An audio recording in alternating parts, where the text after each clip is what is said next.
Class 9 এর ছাত্রছাত্রীরা, আজকে আমি তোমাদের সেকেন্ড ক্লাসে আগের দিনকে আমি পড়াচ্ছিলাম তোমাদের কার্যক্ষমতা শক্তি। এই কার্যক্ষমতা শক্তির যত অবধি আমরা পৌঁছেছিলাম, প্রথম ক্লাসে খুব একটা তো কার্যহীন বলের আগে অবধি বলেছিলাম যে কার্যহীন বল আমরা করব। তার আগে কিছু ট্রিগোনোমেট্রিক ফাংশন বোঝাচ্ছিলাম, যে ট্রিগোনোমেট্রিক ফাংশনে সাইন, কস, ট্যান এই ব্যাপারগুলো আসছিল। ঠিক আছে, এবার বলেছিলাম কার্য ক্ষমতা শক্তি, work, power, energy.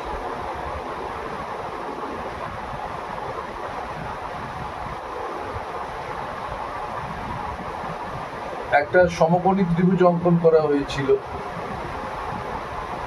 A B C. এই অ্যাঙ্গেলটা থিটা, এই অ্যাঙ্গেলটা 90 ডিগ্রি, অর্থাৎ এই অ্যাঙ্গেলটা 90 ডিগ্রি মাইনাস থিটা। তাহলে সাইন থিটা ইকুয়ালস টু লম্ব বাই অতিভুজ মানে AB by AC, cos theta মানে ভূমি বাই অতিভুজ মানে বিসি বাই এসি, এবং ট্যান থিটা মানে লম্ব বাই ভূমি অর্থাৎ এবি বাই বিসি। এই তিনটে জিনিস আমি বলেছিলাম একটু মনে করে রাখতে হবে। তো কেন সেটাও বলা হয়েছিল, তবু আমি আরেকবার বলছি। মনে করা যাক এইখানে একটি বস্তু রয়েছে যার উপরে এখানে বল প্রযুক্ত হচ্ছে এফ। তাহলে এই বস্তুটির বলের যে অভিমুখ, বলের প্রয়োগের যে অভিমুখ, সেই অভিমুখটা হচ্ছে এই ডটেড লাইন যেটা আনলাম সেই বরাবর। কিন্তু দেখা গেল বস্তুটা এই বরাবর না গিয়ে এই বরাবর চলে গেছে, এবং কতটা গেছে এখানে এস দূরত্ব, মানে এর এই কোণাকুণি যে সরণটা হচ্ছে সেটা হচ্ছে এস, কিন্তু এবং এটা একটা অ্যাঙ্গেল তৈরি করেছে থিটা। কিন্তু আমার তো এই দিকের ডিস্টেন্সটা ক্যালকুলেট করলে চলবে না, আমাকে তো বলাই আছে যে প্রযুক্ত বলের অভিমুখ এসে তার কতটা সরণ হয়েছে, অর্থাৎ এখান থেকে একটি লম্ব অঙ্কন করতে হবে এবং এখান থেকে এটা কতটা সেটা বার করতে হবে। অর্থাৎ আমি এখানে পেলাম, যদি এটা সমকোণী ত্রিভুজই হয়, এটা থিটা হয়, তাহলে এটা হলো লম্ব, এটা অতিভুজ, এটা ভূমি।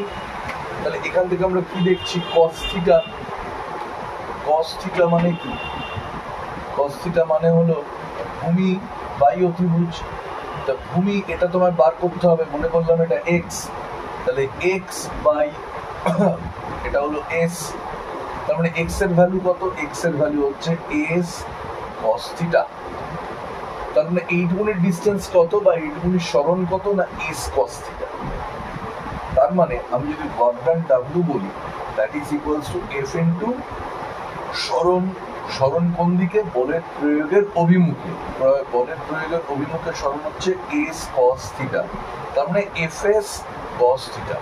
তার মানে যেটা আমরা একদম শুরুতে আলোচনা করেছিলাম যে work done W equal to F into S বা W equals to F S, সেটা কিন্তু এফ এস নয়, তার সাথে একটা কস থিটা অ্যাড হবে। তাহলে যদি মানে কোনটা সঠিক সূত্র? W equal to F S সঠিক সূত্র, না W equals to F S cos theta সঠিক সূত্র? মনে হতেই পারে সঠিক সূত্র দুটোই। W equals to F S cos theta হলো প্রকৃত ফর্মুলা।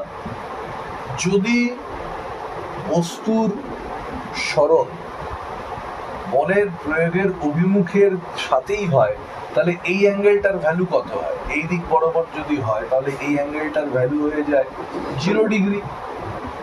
তাহলে কস 0 ডিগ্রি, কস 0 ডিগ্রির ভ্যালু হচ্ছে 1, আর কস 90 ডিগ্রির ভ্যালু হচ্ছে 0। এই দুটো জিনিস মাথায় রাখবে, মানে মাথায় রাখতে হবে এই তিনটে জিনিস। প্লাস কস 0-র ভ্যালু হচ্ছে 1 আর কস 90 ডিগ্রির ভ্যালু হচ্ছে 0। তাহলে এখানে থিটার ভ্যালু মানে এই বরাবর যদি সরণ হয়, তাহলে তো থিটার ভ্যালু কত? 0। থিটার ভ্যালু 0 মানে কস থিটা কস 0। মানে হচ্ছে 1, সেই হিসেবে W equals two F into S. আমরা যেটা W equal to F into S লিখি সেটার পেছনে কারণ এটাই যে বলের প্রয়োগের অভিমুখে সরণ ঘটছে, অর্থাৎ থিটার ভ্যালুটা সেখানে 0, সেই কারণেই আমরা W equal to F S লিখি, কিন্তু প্রকৃতপক্ষে এটা হচ্ছে W equal to F S cos theta. মনে হয় ব্যাপারটা তোমরা বুঝেছো। এরপরে যেটা আমরা আলোচনা করব, যেটার জন্য এই সমকোণী ত্রিভুজের কনসেপশন দেওয়া হলো, সেটা নিয়ে আমরা এখন একটু আলোচনা করব। সেটাকে হচ্ছে বলে যে ওয়ার্কলেস ফোর্স বা কার্যহীন বল কি জিনিস। অনেক সময় তোমায় প্রশ্ন করতে পারে যে কার্যহীন বল বা ওয়ার্কলেস ফোর্স কি? হোয়াট ইজ ওয়ার্কলেস ফোর্স বা কার্যহীন বল? তাহলে দেখা যাক যে আমার সূত্রটা যদি হয় W equals to F S cos theta, workless force মানেই হচ্ছে W ইকুয়ালস টু 0। ওয়ার্কলেস কার্যহীন মানেই হলো ওয়ার্কটা হচ্ছে 0। তার মানে এফ এস কস থিটা 0। এখানে তিনটে টার্ম রয়েছে, এফ রয়েছে, এস রয়েছে, কস থিটা রয়েছে। তিনটে টার্মের মধ্যে যে কোনো একটা টার্ম যদি 0 হয় তাহলেই তাদের প্রোডাক্ট 0 হয়ে যাবে। হয় তাহলে এফ ইকুয়ালস টু 0 হতে হবে, অথবা এস 0 হতে হবে, অথবা কস থিটা 0 হতে হবে, দুটো 0 হতে হবে, বা তিনটেই 0 হতে হবে। ঠিক আছে, এফ যদি 0 হয় তার মানে হচ্ছে কোনো বল প্রয়োগ হয়নি, কোনো বলই প্রয়োগ করলে না, কৃতকার্য তুমি আর পাবে করতে। এস 0 মানে কোনো সরণ ঘটেনি, কোন দিকে? বলের প্রয়োগের অভিমুখে কোনো সরণই ঘটেনি। কস থিটা 0 মানে বল ও সরণের মধ্যে কোণ 90 ডিগ্রি, কারণ আমরা জানি cos 90 ডিগ্রি ইকুয়ালস টু 0। তাহলে আমরা cos থিটাকে 0 আনতে হবে কখন? না যখন বলের প্রয়োগ যেদিকে হচ্ছে আর যা সরণ হচ্ছে তাদের মাঝখানে 90 ডিগ্রি যদি অ্যাঙ্গেল হয়। এবার দেখা যাক তুমি বল প্রয়োগ করছো কিন্তু কোনো সরণ ঘটছে না, এরকম কোথায় হতে পারে? মনে করা যাক কেউ দেওয়াল ধরে ঠেলতে শুরু করলো, দেওয়ালের তো কোনো সরণ নেই, ফলে এটা একটা কার্যহীন বল।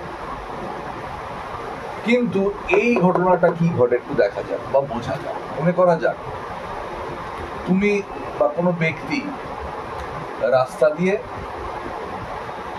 হাঁটছেন, হাতে একটা ভারী সুটকেস নিয়ে হাঁটছেন। এভাবে পৃথিবীর যে টান, অভিকর্ষ বল নিচের দিকে, তাহলে অভিকর্ষ বল বা গ্র্যাভিটেশনাল ফোর্স এর উপরে ক্রিয়া তো করছে, যে কোনো বস্তু বা জিনিসের ওপরে তো এই অভিকর্ষ বল ক্রিয়া করে, কিন্তু এই ব্যক্তির সরণ ঘটছে 90 ডিগ্রি। এই ক্ষেত্রে আমি বলবো যে অভিকর্ষ বল এই ক্ষেত্রে একটি কার্যহীন বল। তার কারণ অভিকর্ষ বলের জন্য অভিকর্ষ বলের দিকে উপরে বা নিচে, মনে করা যাক তুমি একটা বল নিয়ে উপরে ছুটছো, তো বলটা উপরে চলে গেল আবার নিচে এলো, এক্ষেত্রে অভিকর্ষ বল কিন্তু কৃতকার্য করে, কারণ অভিকর্ষ বলের অভিমুখটা হচ্ছে তার কেন্দ্রের দিকে, উপর থেকে নিচের দিকে। যদি আমি বলি সেই উপরে নিচে সরণ ঘটছে, বা তুমি যদি কোনো বলকে এভাবে ছোড়ো সেক্ষেত্রে অভিকর্ষ বল কৃতকার্য করছে। তার কারণ একটা পার্ট তো এর উপরে পড়ছে, মানে অভিকর্ষ বলের একটা অংশ তো এর এই প্রজেক্টাইল মোশনের উপরে পড়ছে। কিন্তু যদি কেউ একেবারে সমান্তরাল ভাবে চলে, তাহলে অভিকর্ষ বল যদি এরম নিচের দিকে, তাহলে এর মাঝখানে হচ্ছে 90 ডিগ্রি অ্যাঙ্গেল। cos 90 ডিগ্রি মানে হচ্ছে 0। তার মানে এখান থেকে আমরা একটা জিনিস জানতে পারলাম যে কোনো বস্তুর ওপর প্রযুক্ত বল এবং বলের প্রয়োগ বিন্দুর সরণ যদি তাদের মধ্যে যদি কোণ হয় 90 ডিগ্রি, তাহলে সেই বল কোনো কৃতকার্য করে না। একেই বলা হয় কার্যহীন বল বা ওয়ার্কলেস ফোর্স। পৃথিবী তার নিজের কক্ষপথে সূর্যকে মাঝখানে রেখে ঘুরছে, সূর্য টানছে এই বরাবর, পৃথিবী ঘুরছে স্পর্শক বরাবর, তাহলে এদের মাঝখানে অ্যাঙ্গেল কত? 90 ডিগ্রি। তাহলে এই যে ঘটনাটা, এখানেও কিন্তু একটা কার্যহীন বল আমি বলতে পারি। তার কারণ হচ্ছে প্রযুক্ত বল সূর্য পৃথিবীকে যেদিকে টানছে তার কেন্দ্রের দিকে, এই বলটাকে বলা হয় কেন্দ্রাভিমুখী বল বা সেন্ট্রিপেটাল ফোর্স। এই সেন্ট্রিপেটাল ফোর্স আর পৃথিবীর যে ভেলোসিটি, অরবিটাল ভেলোসিটি, তার স্পর্শক বরাবর তুমি যদি তার অভিমুখ ধরো, তাহলে এদের মধ্যে অ্যাঙ্গেল হচ্ছে 90 ডিগ্রি। অর্থাৎ পৃথিবী সূর্যের চারপাশে ঘুরছে, এটাও একটি কার্যহীন বলের উদাহরণ।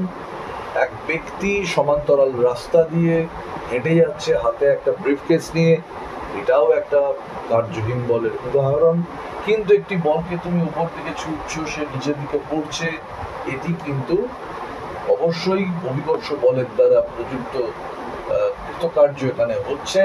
প্রজেক্টাইল মোশন, মাঠের একটা ধার থেকে মাঠের মাঝখানে বল ছুঁড়ে মারছো, সেক্ষেত্রেও কিন্তু এই মোশনটা যেহেতু হচ্ছে, তাই এটাও কিন্তু অভিকর্ষ বলের আন্ডারে কৃতকার্য হচ্ছে। তাহলে সবসময় মাথায় রাখবে, কার্যহীন বল বা ওয়ার্কলেস ফোর্স যদি তোমাকে জানতে চাওয়া হয় উদাহরণ কি, তাহলে তার উদাহরণ তুমি এমন দেবে যাতে প্রযুক্ত বল এবং সরণ তার মাঝখানে 90 ডিগ্রি অ্যাঙ্গেল তৈরি হয়। দিস ইজ অল অ্যাবাউট কার্যহীন বল বা ওয়ার্কলেস ফোর্স।